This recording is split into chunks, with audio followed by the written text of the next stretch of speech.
Marcus Hale stood in the lobby long after midnight, his fingers numb despite the cheap gloves he wore. The old heating system hummed weakly, barely pushing warm air into the vast marble space. Night shifts were always like this, too quiet, too cold, too long. The building was called Hawthorne Tower. 42 floors of glass and steel rising over the city like a monument to money. Law firms, investment offices, private medical suites, the kind of place Marcus had only ever seen from the outside before he started working here. He adjusted the janitor's cart and glanced at the security monitor near the desk. Every camera was green. No alerts, no movement. That's when he saw the man outside. At first, Marcus thought it was a shadow, a trick of the streetlight reflecting off the glass doors. But then, the shadow moved. An elderly man stood just beyond the entrance, hunched over, his hands pressed against the glass. He wore a thin overcoat far too light for the weather. Snow clung to his shoulders. His head was bowed, breath fogging the door in short, uneven bursts. Marcus froze. Company policy was clear. No one inside after midnight. No exceptions. Security breaches meant termination, and termination meant homelessness. Marcus had walked that line before. He couldn't afford to cross it again. The man knocked once, weakly. Marcus checked the cameras again.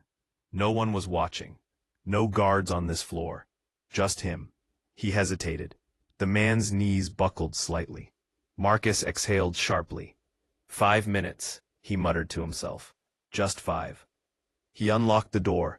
The man stumbled forward as soon as the warmth hit him. Marcus caught his arm instinctively. Easy, Marcus said. I've got you. Up close, the man looked worse. His face was pale, lips tinged blue. His eyes were sharp but exhausted, the kind of tired that went deeper than sleep. Thank you, the man whispered. His voice shook. I didn't think anyone would. Marcus guided him to a bench near the elevators and handed him a paper towel. Just sit. 5 minutes. Warm up. Then you have to go. The man nodded quickly, like a child, afraid to break a rule. Of course, I understand. Marcus poured him a cup of lukewarm water from the dispenser. The man's hands trembled so badly, Marcus had to hold the cup steady. What's your name? Marcus asked. Arthur, the man said. Arthur Lowell. Marcus didn't recognize the name. Why would he? Arthur stared around the lobby, eyes lingering on the polished floors and framed art on the walls. Beautiful building, he murmured. Hard to believe it's mine. Marcus smiled politely, assuming confusion or prideful rambling. Sure, he said gently. Arthur chuckled. Everyone says that. Marcus was 32 years old and already felt twice that. He'd grown up in foster care, bounced between homes, learned early that rules were rigid, but people were fragile. Kindness had always come at a cost, and he'd paid it more than once. 2 years earlier, Marcus had lost everything after his wife got sick. Medical bills piled up faster than he could count. By the time she passed, the apartment was gone. The car followed soon after. This job, cleaning floors no one noticed, was his second chance. Arthur looked at him carefully. You didn't have to do this, he said. Marcus shrugged. 5 minutes won't kill me. Arthur's eyes softened. Sometimes 5 minutes is everything. 5 minutes passed. Then 10. Marcus glanced at the clock. His chest tightened. He should send Arthur back out. He should lock the door and pretend this never happened. But Arthur was still shivering. Marcus sighed and handed him his own thermal jacket from the supply closet. Just until you warm up, he said. Then you go. Arthur hesitated. You'll get in trouble. Marcus met his eyes. Already there. Arthur wrapped the jacket around himself, visibly relaxing as warmth returned to his limbs. "Thank you," he said quietly. "Most people walk past." Marcus nodded. He knew that feeling too well.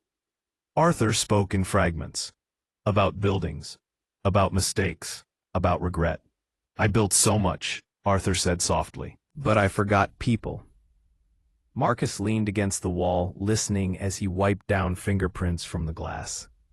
"People forget people all the time." Arthur smiled, sadly. "I forgot my son first." That caught Marcus's attention. "What happened?" Arthur looked away. "He grew up without me, surrounded by everything except me." Marcus didn't press. The elevator chimed in the distance. Marcus stiffened. Someone else was in the building. Arthur noticed immediately.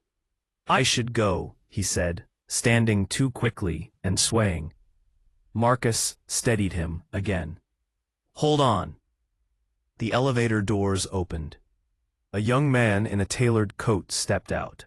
Phone pressed to his ear, frustration etched across his face. He stopped when he saw Arthur. His face drained of color. "Dad?" Arthur turned slowly. "Daniel?" he said.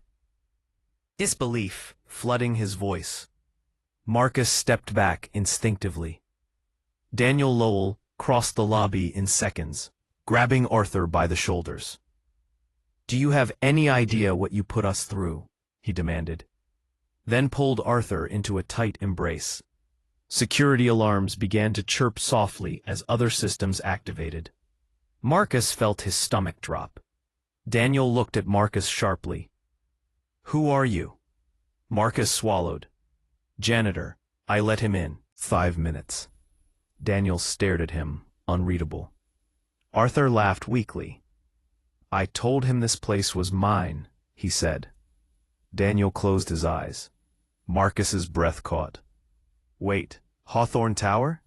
Daniel nodded. "My father built it, 30 years ago." The room seemed to tilt. Arthur placed a hand on Marcus's arm. "He didn't believe me," he said with a gentle smile. "Most people don't." Marcus felt suddenly small. "I'm sorry," he said quickly. "I didn't know. I was just." Daniel held up a hand. "You did what no one else did." Security arrived within minutes. Questions were asked. Reports filed. Marcus stood silently, already preparing for the worst. Arthur insisted on speaking.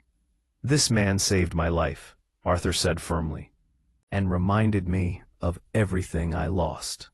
Daniel looked at Marcus again. "What's your name?" "Marcus." Daniel nodded. "You won't lose your job." Marcus blinked. "Sir, you'll gain a new one." 3 months later, Marcus no longer cleaned floors. He managed the building's outreach and maintenance programs. Arthur funded shelters in the surrounding neighborhoods, heating stations, medical clinics. Marcus visited Arthur every Sunday. They talked about 5 minutes, about doors, about choices. Arthur once said, "I spent my life building walls. You reminded me while doors exist." Marcus still worked nights sometimes, not because he had to, but because he wanted to remember. Remember how close everything came to staying the same. All because of 5 minutes. 5 minutes to warm up. 5 minutes to care. 5 minutes that changed everything.